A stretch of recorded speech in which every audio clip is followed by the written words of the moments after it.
Greetings, friends. I'm Mark David, founder of the Institute for the Psychology of Eating. Welcome, welcome, welcome.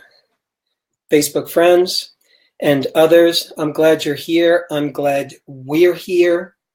And we get to have a great conversation. And for the next, let's say 60 to 75 minutes, we're going to be talking about 4 game-changing relationship skills for practitioners, how to help your clients forever transform their relationship challenges. So this is a conversation about relationship and what an important conversation relationship is. So let me tell you, while we're waiting for people to jump on, how this is going to roll out. So I'm going to cover some great content about the core distinctions of conscious relationships. We're going to talk about some of the common toxic relationship beliefs and why those are so important to understand. We'll get a little down and dirty. We're going to take a look at fighting and arguing and conflict and how to put those all to good use. We're going to touch on some of the key archetypes and why they're so important to understand in terms of transforming our relationships. I'll probably tell you a couple of good stories. And then towards the end, I'm going to be sharing about our soon-to-be-released conscious relationship training. Just as a brief heads up, that's a 5-month online professional certificate training that will help you learn how to help clients and friends and loved ones and others when it comes to their relationship challenges. So feel free to say hello in the comments section below. And, at least one of my staff will be in there answering some questions as they come up. So I already appreciate your comments. Thank you all for being here. And goodness, life is good. I'm really honored that you're here and we get to spend this time together. I know your time is valuable. My intention is to make this worth your while. Some of you probably know I love conversations that matter. Now, my background, founder of the Institute for the Psychology of Eating, is essentially in nutrition, eating psychology. I'm going to tell you, over the years, I started to notice that when it came to people's eating challenges, I'm talking about weight, body image, overeating, binge eating, emotional eating, all that sort of thing, and even health challenges, digestion, mood issues, immune challenges, other health issues, oftentimes the key place to work isn't so much with the food or isn't so much with the unwanted behavior, but the key place to work was around relationship, the person's primary relationship with husband, wife, partner, girlfriend, boyfriend, because our relationships pack a lot of power. I know you know that. It's good to acknowledge that. So very personally, just so you know where I'm coming from here, I'm obsessed about relationship in a good way. For me, I've always wanted to get it right. I've always wanted to do my best at it. I always want to contribute to it. I want to experience the goodies of it, the mysteries of it. So I've immersed myself in the study of conflict resolution and communication styles and masculine and feminine psychology, marriage and family counseling, parts therapy, sexuality. I've looked at a lot of the major relationship experts and studied them, and a lot of the lesser known ones as well. Background wise, I myself have a master's degree in psychology. And I've learned a ton being at the front lines, working with people as a coach, as a counselor over the years, with some of the real gritty, down and dirty details and life challenges about being in relationships. So what I've done, because of the way my mind works, is I like to take the greatest hits from all the experts and kind of bring them together and condense them. So that's what the training that I'm going to talk about later is about. And that's where the information that I'll be presenting to you in the next, less than an hour or so, that's where it all comes from. Let's also say this, for you and I, the life we've lived so often qualifies us, to talk about relationship, because chances are you might have been married, you might have been separated or divorced, you've been single, you've been in love, you've been out of love. You've been certain of what you've been doing. You might have been confused about it all. You might have done your best. So we've all gone through our trials by fire that when it comes to relationship. So this conversation is, essentially for practitioners and professionals, but honestly, it's applicable to anyone interested in relationships. So you'll certainly get a lot out of it. Statistics that just kind of jumped out at me. Marriages have a 50% chance of survival. That's not so good. I don't know where I found this online. The stress of divorce is supposedly equivalent to the stress of experiencing a car crash every day for 6 months straight. That's pretty intense. Number one relationship argument is about money. Marital dissatisfaction increases after the first baby is born and soars after the first child leaves home. A troubled relationship is considered as big a risk factor for heart disease as regular smoking. How crazy is that?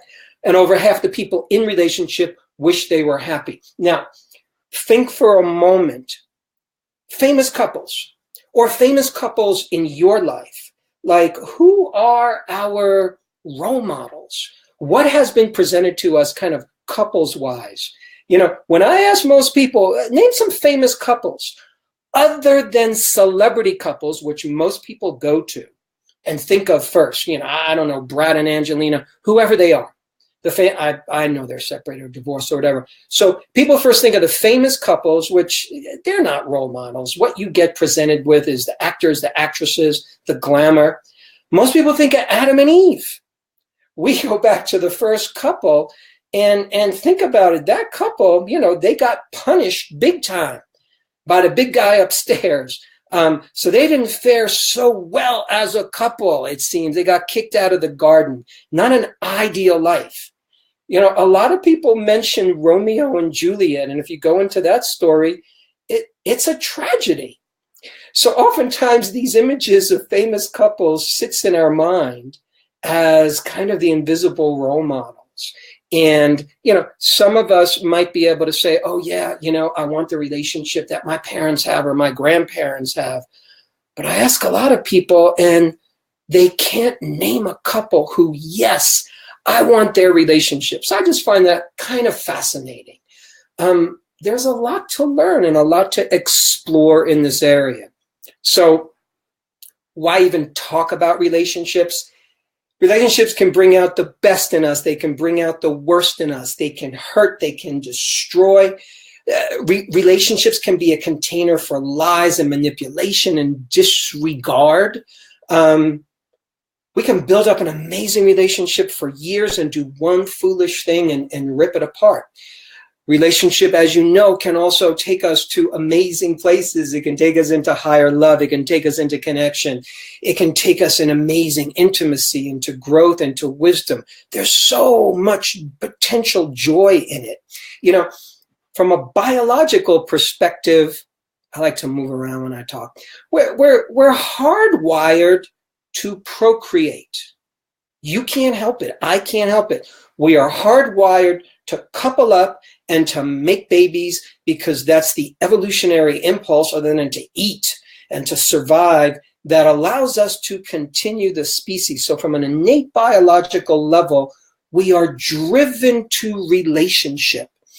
And what's fascinating is it is the most important event in so many of our lives, getting married or finally partnering up with what we hope is the right person till death do us part. And we don't get any training. You're not taught how to do relationship. And when there's issues, what are our options? You go to your friend to talk, you go to your best buddy. Maybe you go to couples therapy, which is, not a lot of people do that. You might read a book, you might watch Oprah on TV and you hope things get better. So let's look at it this way. When I'm talking about relationship challenges, let me just name those for you. Communication, fighting, arguing, lack of connection or intimacy, separation, divorce, breaking up, transitions. These are relationship challenges. Dating, that's a relationship challenge. Outdated beliefs about relationship that hold us back. And, for each of us, there are unique relationship challenges that face women, that face men, that face young men, that face young women, various age groups. So it's all different. So if you're any kind of coach or practitioner or helping professional, you have a great opportunity to make a big difference in your clients' lives if you're doing life coaching, if you're doing health coaching. Because again, so many of our challenges, so much of our angst will funnel into what's happening in my relationship life.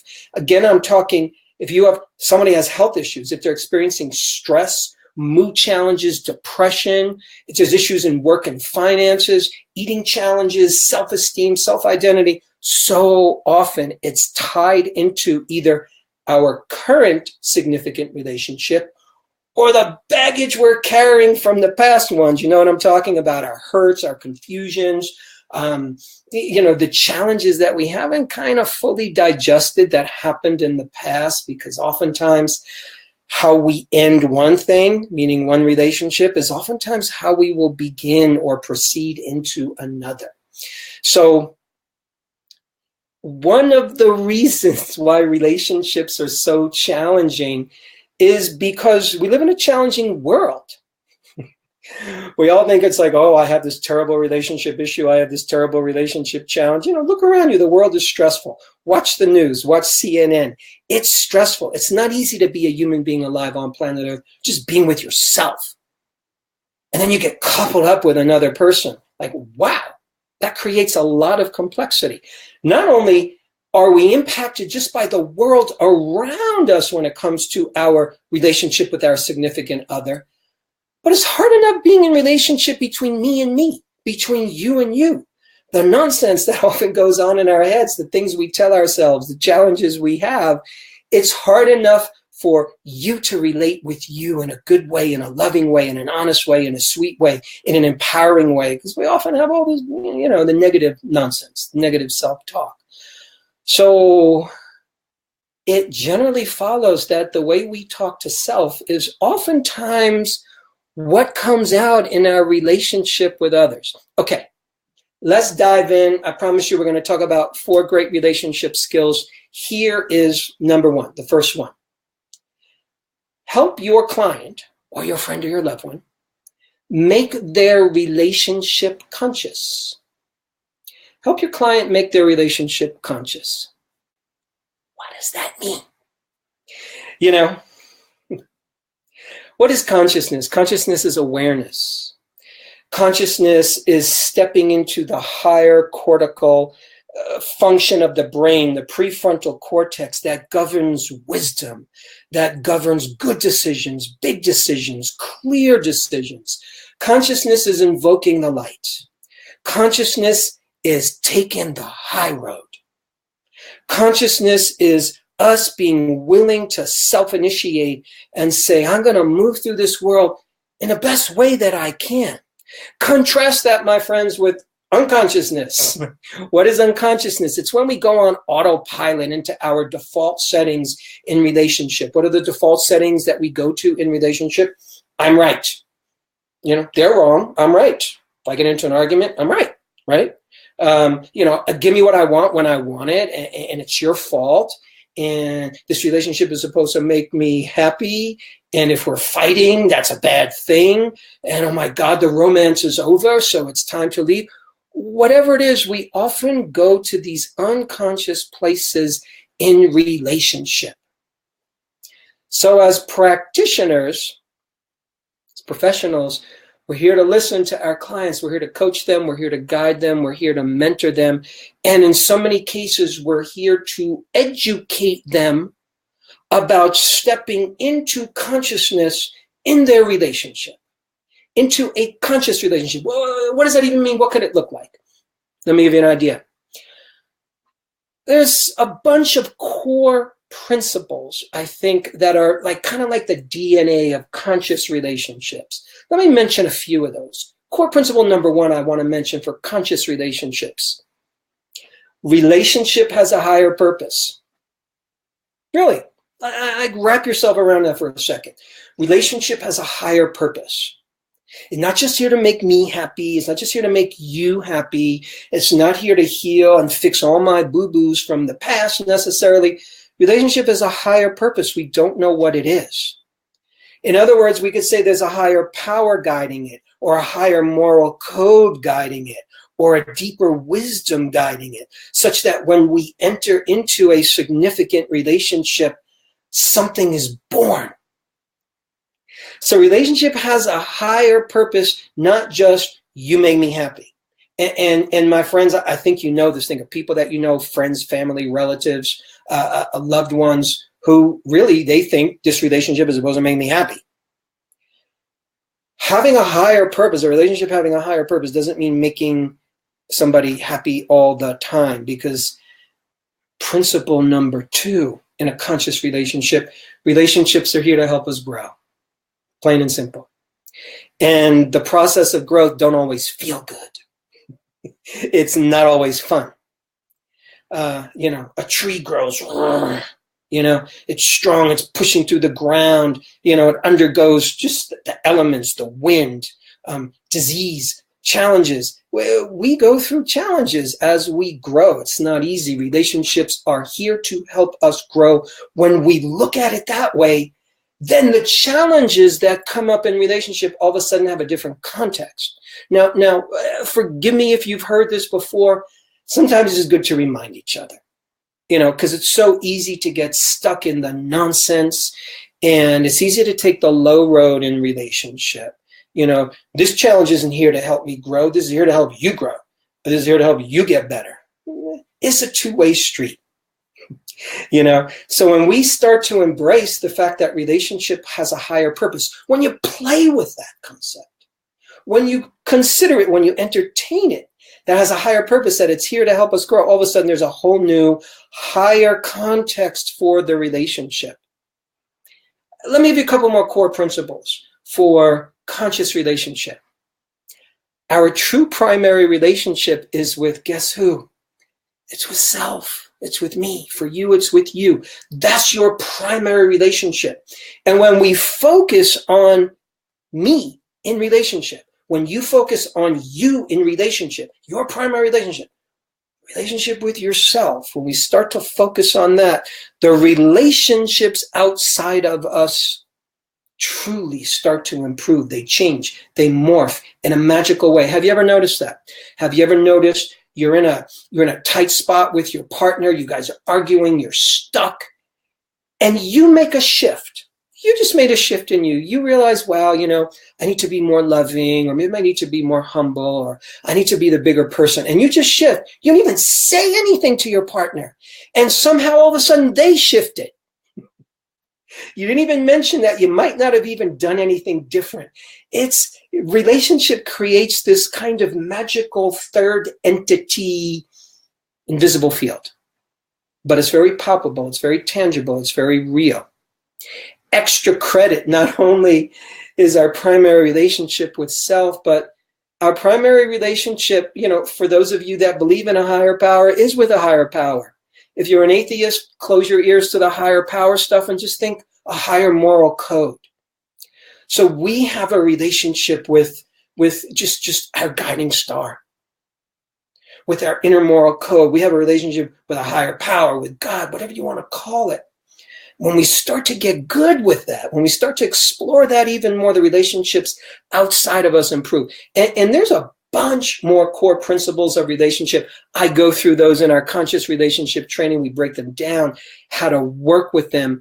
These core principles really are the course corrections in life that are meant to mature us, really, and help take us to a higher ground. That's what consciousness is about. You could think of it as mindfulness, but it's bigger than mindfulness. Mindfulness often sounds like the head. Consciousness is a little bit bigger.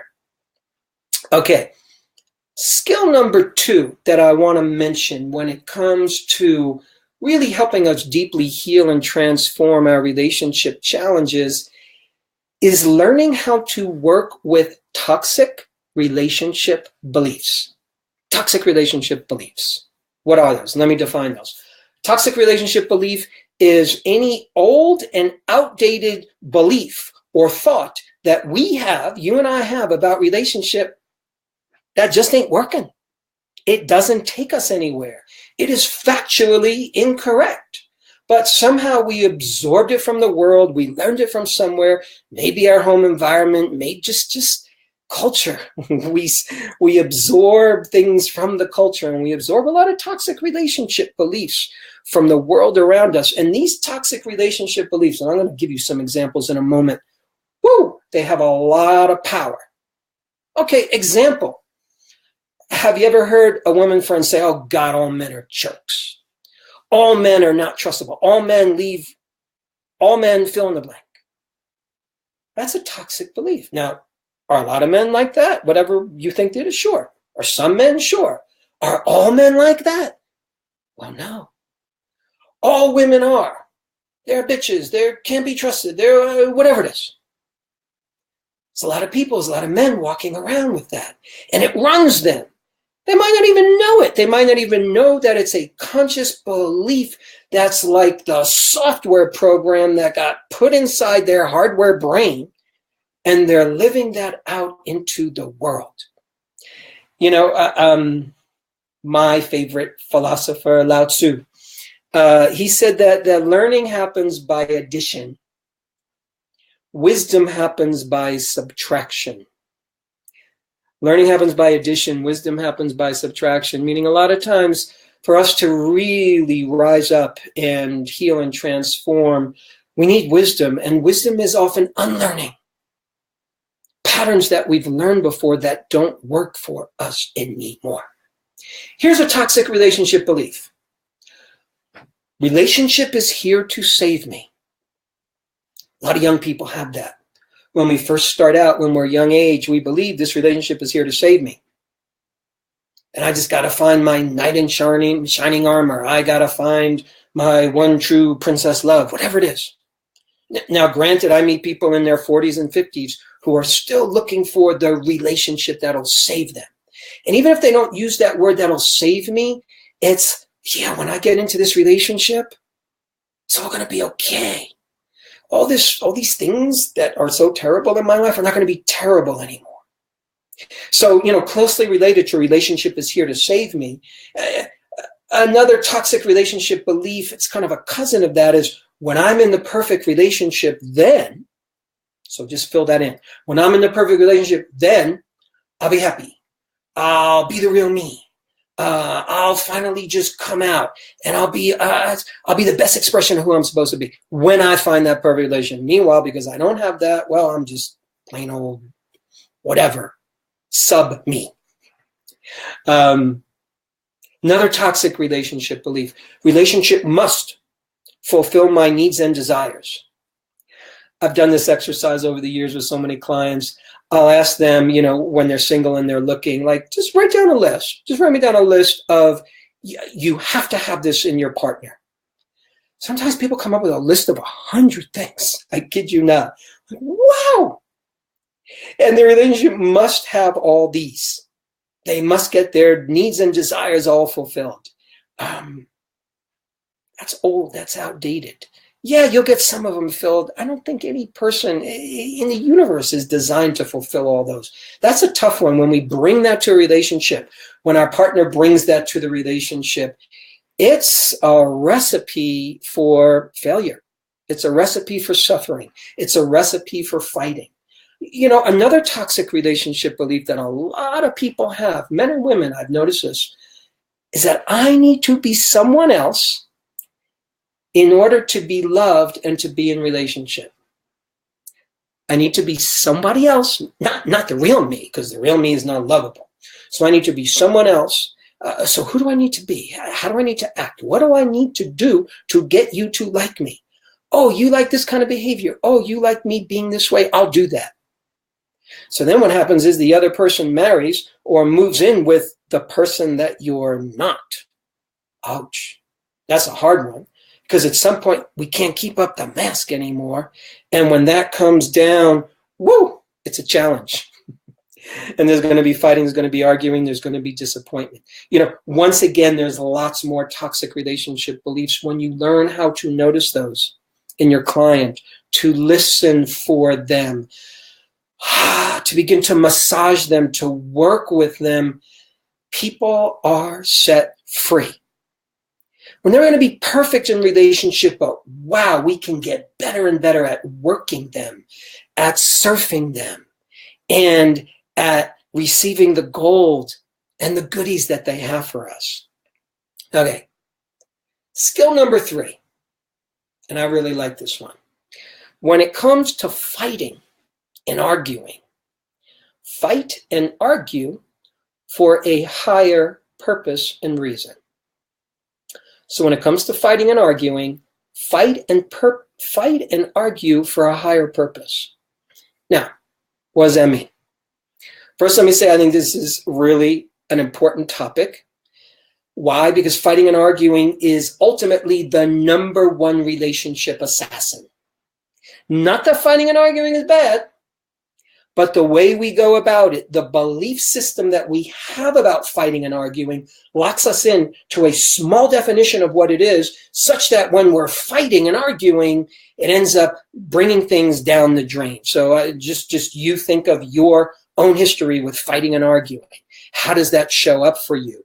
Once we begin to learn some of the interesting, juicy ground rules about how to fight and argue with a higher purpose, everything changes.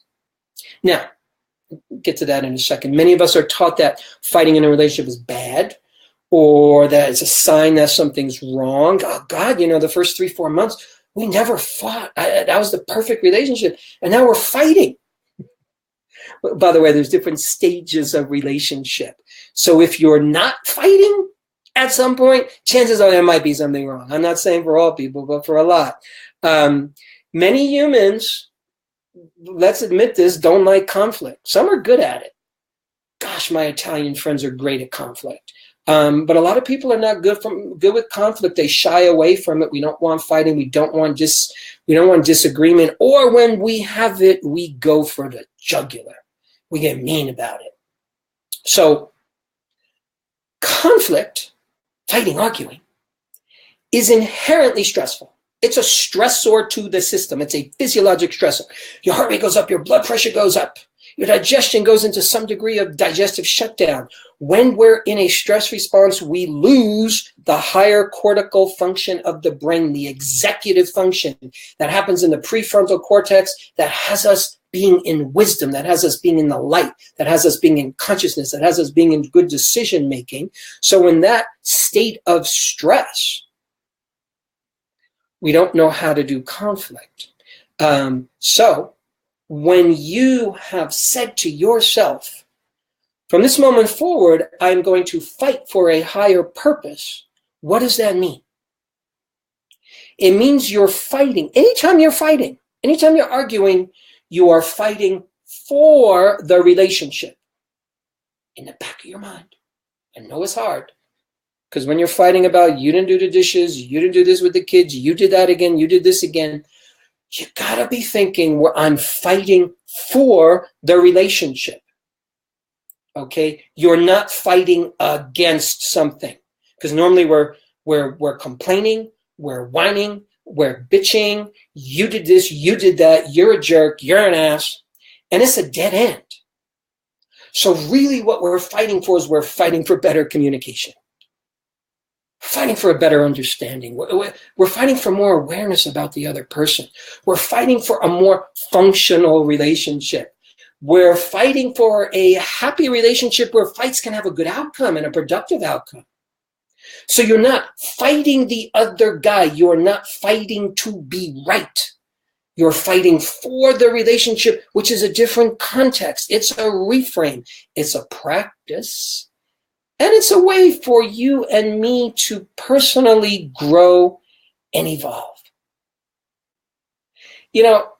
A way to look at this is that conflict, fighting and arguing, conflict is just energy. Think of how you feel when you're in a fight. Think of how you feel in that moment of conflict. Think of how you feel, even if you're not fighting, but you kind of want to do, and you're holding it in. You got all this energy. You're so angry about what he said, she said, he did, she did, what they didn't do, and you got all this energy. Good.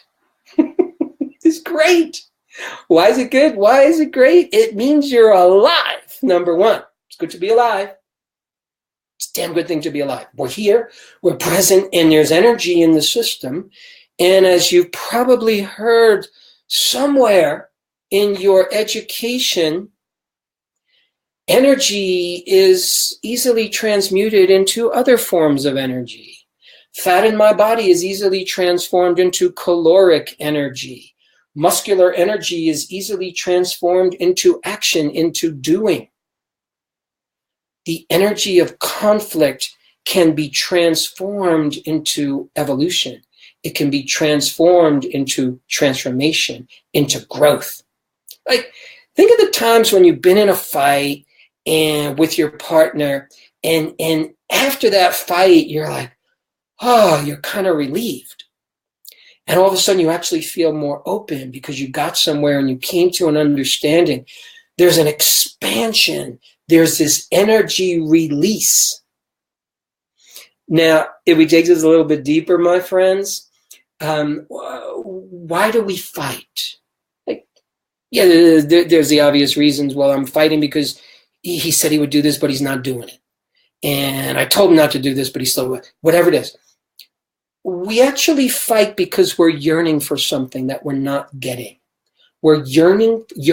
There's a yearning underneath every fight for each partner, for each person in the fight. There's a deeper hunger for something. We might be hungering for connection. We might be hungering for intimacy. We might be hungering to be seen. We might be hungering to be understood. The yearning underneath the fighting just might be that I need a hug. I need to be loved. Now, in the moment of the fight, we don't think that. But there's actually some very interesting practices and techniques to, after a fight, to go back and start to break it down. Okay, what happened? What was the yearning beneath the fight? So there's a great technique for that. I'm not going to go into it now. I go more detailed in that into the conscious relationship training. But you can start to notice, you can start to ask yourself, oh, I had this fight with my partner, my husband, my wife, my boyfriend, my girlfriend. What was I really yearning for? What was I wanting underneath that? Also want to share another tip for you. I love this one. I love it, I love it, I love it. Changed my life. I want to share another tip for you when it comes to fighting. Very important distinction, I think. You try it on. Here it is. The more conscious and the more mature person must take the lead and must take the high road. Think about that. The more conscious and the more mature person in the relationship must take the lead. Now, for me, it seems like whenever I'm talking to one of my friends, whenever I'm talking to a client or a loved one, and they're talking about their argument or their relationship and their relationship challenge, they're always very clear that they're the more mature one, that they're the smarter one somehow. And then they get into these fights and arguments and conflict where they take the low road, or they hit below the belt like their partner does, or they drop themselves down to whatever they think is the low level that their partner fights at or what they do. And chances are, in any relationship, there's one person in any given moment who's probably the more conscious and mature or wise one. Chances are. Now, there are certain places where one partner might be more mature or conscious or aware than the other. You have to track yourself. You have to listen for yourself. And if you're working with a client, you help them listen into who's the more mature one you said you were? Who's the wiser one you said you were? Great. How do you take the high road in this challenge, in that challenge? I think that's how life works. Imagine if parents were constantly acting like a 5-year-old with their 5-year-old. Gosh, the world would fall apart. So the more mature one has to take the high road. Same in relationships, same with fights. Okay. Skill number 4. Know your archetypes.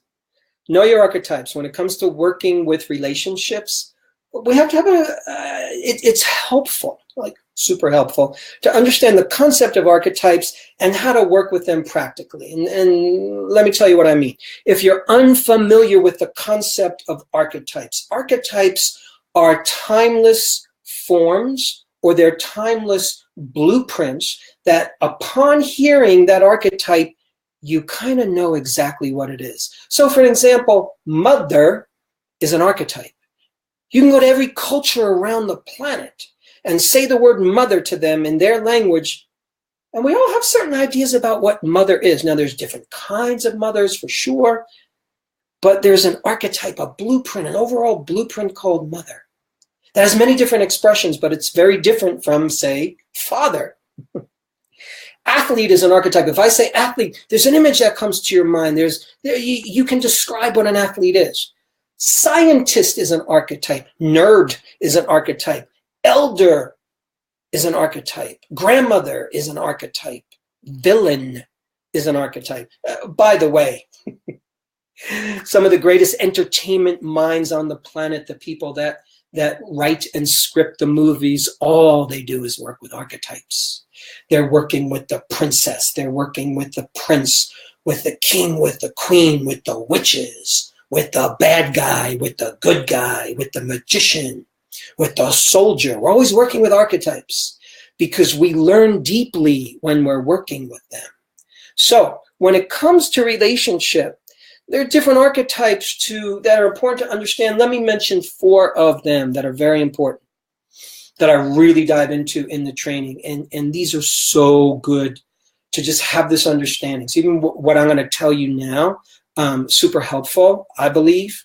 4 key archetypes: king, queen, princess, prince.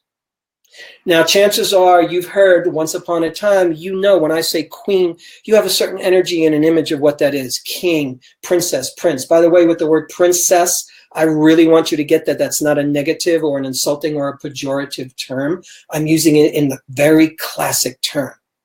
So each one of these archetypes has a different way of being in relationship, has different needs in relationship, brings certain gifts into a relationship. And the more we're aware of those, they're like life stages. So as an example, someone in the princess archetype, there's early princess, there's middle princess, there's late princess. So princess is the female from, let's say, 0 to 30. I'm going to call that the expanse of the princess archetype. Maybe 30 to 39, late princess. 40 on up, queen in training. 50 on up, queen. So in the princess stage, in the young woman stage, she's in a different archetype and she has different needs and she has different gifts. And oftentimes the princess needs outside praise. The princess needs information coming in from the outside. It needs positive reflection. When you give the princesses of the world, the young women of the world, negative reflections, critique, criticism, it goes right into their system like a poison. Okay? Think of in how so many fairy tales, the evil queen or the evil witch, poisons the princess. Really, the symbology is they give the princess a belief, a thought that makes them less than, makes them feel less than. So we're always giving our princesses the thought, you're not pretty enough, you're not skinny enough, you're not good enough. And everybody, all our young women are like hungering to be better and hungering to be good. So in that stage, she has different needs in a relationship. The prince, young men in the prince stage, once again, 0 to 30-ish. For the average prince, princes need a moral code. Princes need direct feedback. You got to tell them when they're straying off their path, because if you don't, they'll go in any direction. They'll do what they want to do. When a prince, a young man, doesn't have moral guidelines, a higher authority, when it doesn't have guidance, when it doesn't, princesses, they don't like hard critique. Yeah, there's moments where that's good, but better to praise the princess for what she's good at. For a prince, yeah, you can praise him for what he's good at, but you really got to critique and let him know what he's not good at. Because there's a competitive nature to the prince. They want to be good. They want to be better. So you're giving them a bar to shoot for. So when I'm working with a prince-aged client, I'm aware of these things. Now, you might be working with a client in relationship, or she's in separation or divorce or looking to date, and she's of queen age. Queens are different. If you meet a queen and you're working with a queen and she's constantly looking in the mirror and going, mirror, mirror on the wall, like, what's wrong with me? I'm too fat, I'm too this, I'm not good enough, I'm not okay, I don't have what I want. When a woman of queen age is criticizing herself endlessly, she will diminish herself. She will sink down quickly. Somebody says they like my haircut. Thank you. I just got it a couple of days ago. So if a queen is acting like a princess, she will be in misery. She will be in suffering because she's constantly looking to get affirmation from the outside. And by the time you're a queen, you're sitting in your throne. Imagine being a queen and you're sitting in your throne going, okay, subjects, am I okay? Do I look too fat? Yes. No, you're not going to follow a queen who's not self-secure, who doesn't know who she is, who doesn't step into her dignity, who doesn't step into her self-love, who doesn't see her own beauty in herself. So oftentimes in relationship, the queen has to strengthen her queen archetype. In relationship, a man of king's age has to strengthen his king archetype. So oftentimes when men and women in their 50s, when they're having conflict, oftentimes, and if it's a male client that I'm speaking to about his conflict, king needs a purpose. King needs to have a mission. If a king doesn't have a purpose in life, if he doesn't have a higher mission, he's going to be crotchety, he's going to be angry, he's going to be morose, he's going to be apathetic, he's going to be depressed, and he's going to bring that into his relationship. And the relationship can't solve that. A queen can't do anything about that. It's not her job. It's the king's job. He has to find his own purpose. He has to find his own mission. So oftentimes the relationship challenge really gets back to that person, that king. If he doesn't have a clear purpose in his life, he doesn't have a reason to live, how could his relationship with a significant other possibly be good? Because all that pain and suffering is going to be dumped into the relationship. So what I'm saying is, as we get to know these archetypes better and more deeply, we can better understand how to work with people. Each of the archetype has its own attributes. It has its own food that it's calling for. So you can think of it as stages of life. You could think of it as stages of growth. It makes sense. So in essence, and I'm speaking to all of us, but especially the professionals in the crowd, when I'm working with a client, yes, I'm working with that individual person for sure. Working with them, but I'm also working with their archetype. I'm working with, okay, you're a queen.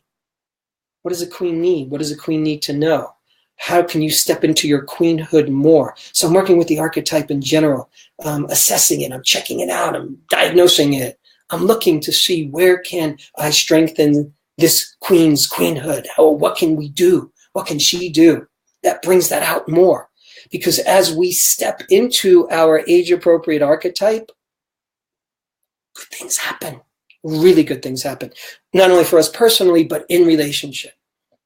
So, my friends, let me take a couple minutes of your time, and I'd like to share with you a couple of details about our new online program, the Conscious Relationship Training.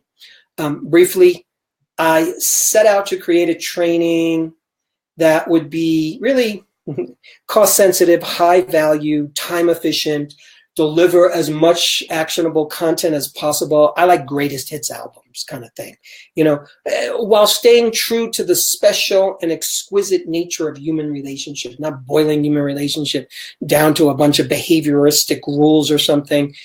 I set out to create an educational program. I'm a teacher. That's my archetype. That's what I do.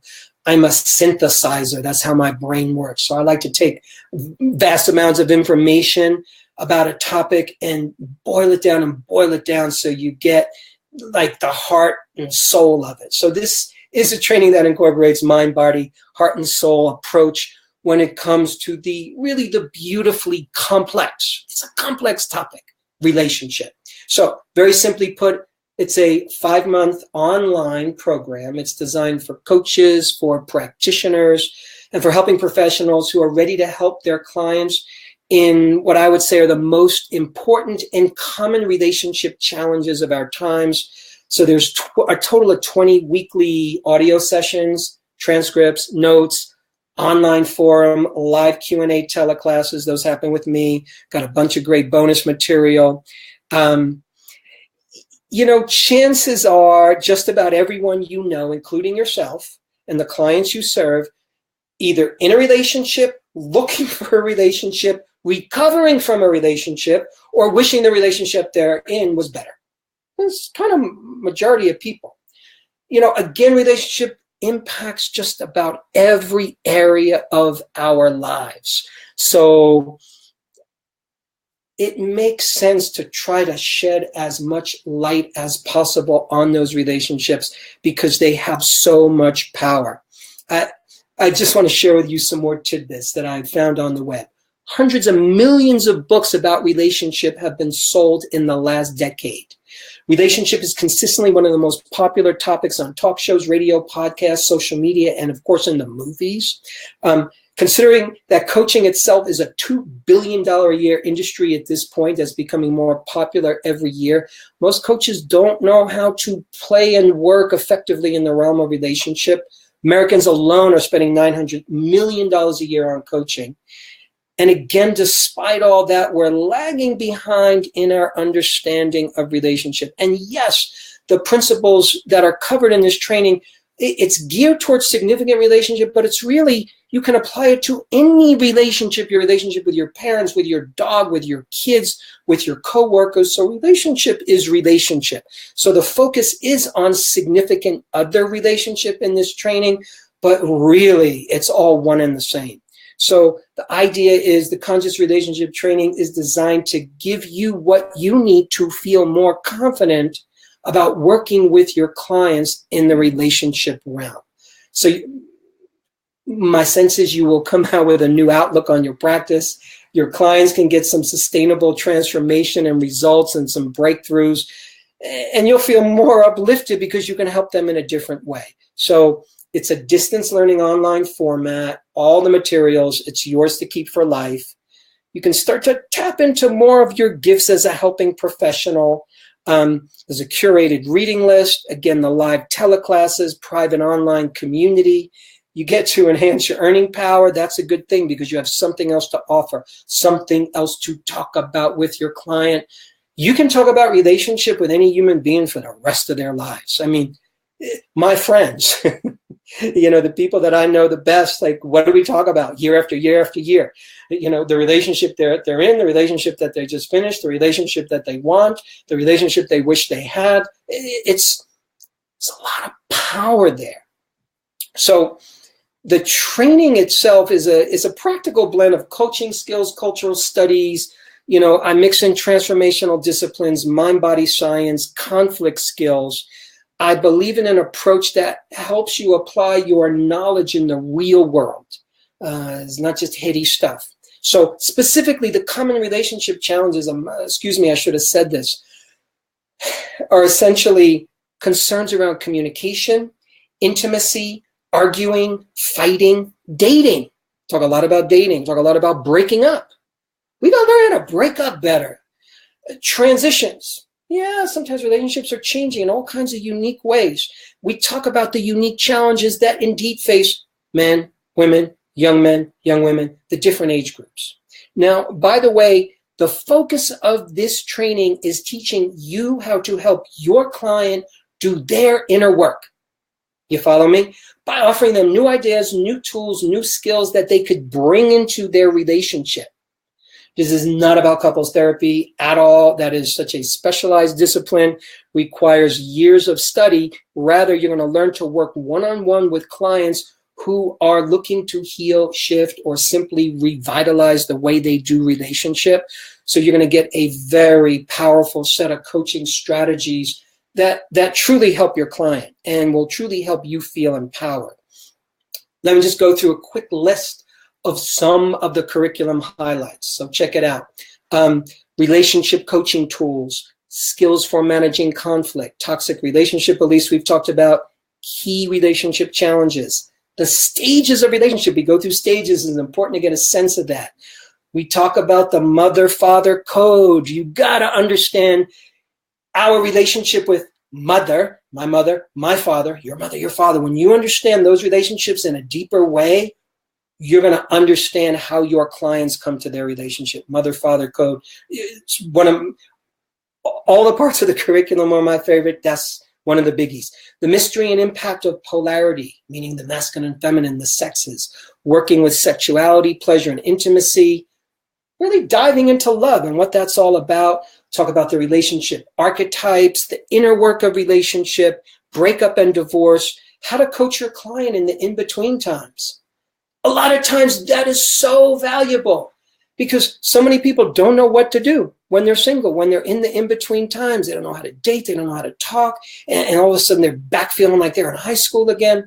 So consider the training for you if you're an already existing professional, if you're inspired to learn about a more holistic, conscious approach to relationship, for health coaches, life coaches, counselors, any kind of healing practitioner, any kind of community educator, any kind of spiritual mentor, whatever helping professional or fitness profession you're in. Gosh, if you know how to schmooze about relationship and really come in with good distinctions, I don't know, think of anybody in your life, a friend who just said the right thing about relationship that you needed to hear at that time, and boom, it's so valuable. I have so many great memories of just hearing the right piece of wisdom or the right piece of advice. Sometimes we hear things so many times and it doesn't sink in, really. So if you're inspired to work with clients around relationship concerns, but you need more skills and more confidence and a deeper understanding, I think this is the training for you. So, I just want to mention one of the things that sets this training apart from others, it's not about behavior change. Oh, just change this behavior or get your partner to change their behavior. This is about going deep. This is about going to the places that really matter. People can go through years of schooling to learn how to be a psychologist, a counselor, a clinical social worker, and that's because this is a deep and complex topic. You're already pre-qualified to talk about relationship because you're a human being alive on planet Earth. You've been in relationship. You've learned a few things. Yes, we have more things to learn.